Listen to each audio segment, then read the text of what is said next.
가장 손쉬운 방법 중에 하나가 유산균 섭취라고 전 들었어요. 그런 것 같아요. 네, 맞습니다. 왜냐하면 우리가 장내에는 원래 세균이 살거든요. 특히 유산균은 이제 장내 환경을 약간 약산성으로 만들어서 대부분의 유해균들이 그런 환경에서 잘 살 수가 없거든요.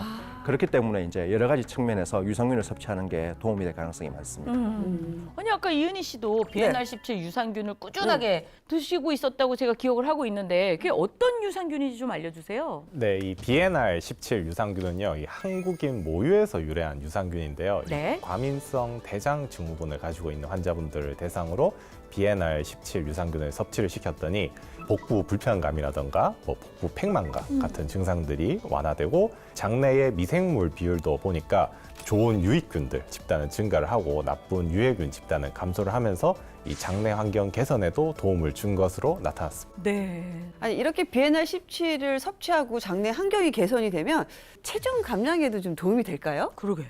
이게 이제 실제로 이제 인체 실험에서도 이제 변화가 있었는데요. 좀 비만과 과체중 그룹을 대상으로 해서 BNR17을 섭취를 시켰더니 이제 복부 내장 지방이 좀 감소하게 되고요. 한 95cm까지 됐던 허리 둘레가 90cm 정도까지 감소하고 뭐 체중, 뭐 엉덩이 둘레, 뭐 BMI 지수 다 감소를 했다고 합니다.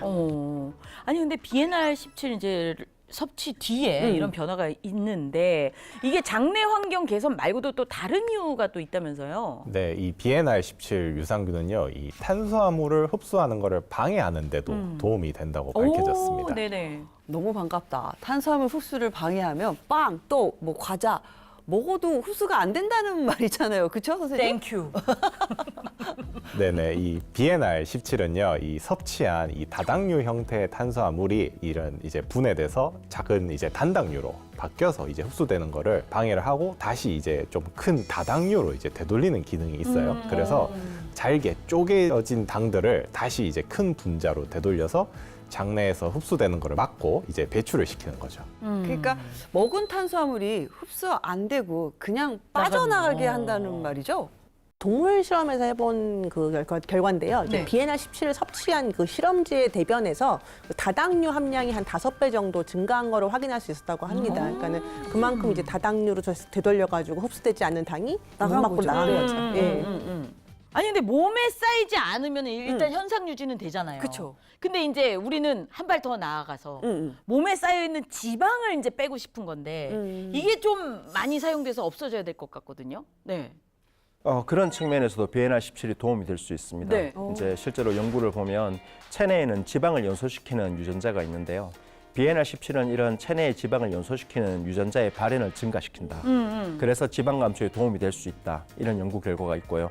지방은 갈색 지방과 백색 지방이 있는데 네. 백색 지방이 우리가 흔히 아는 없애야 되는 지방입니다. 그쵸. 네. 그 실험에서 BNR17을 섭취했더니 백색 지방 세포의 크기가 35%가량 줄어들었다고 우와. 하는데 그래서 이제 아마 이런 점을 인정해서 식약처에서도 체지방 감소에 도움을 줄 수 있다고 기능성을 인정했습니다. 아니 체지방만큼은 꼭 잡아야 하는 게 체지방 때문에 생기는 병들이 많다고 들었어요. 그렇죠. 이제 체지방이 늘어나면은 사실 이제 뭐 심혈관 질환이나 뭐 당뇨, 지방간 뭐 이런 게 생기고 또 체중이 늘어나니까 뭐 관절염도 생기고 그래서 이런 전신 건강에 다 악영향을 미치게 됩니다. 그래서 단순히 체중만 이제 빼는 게 아니고 체지방을 좀 줄이는 데 집중하는 것이 필요합니다.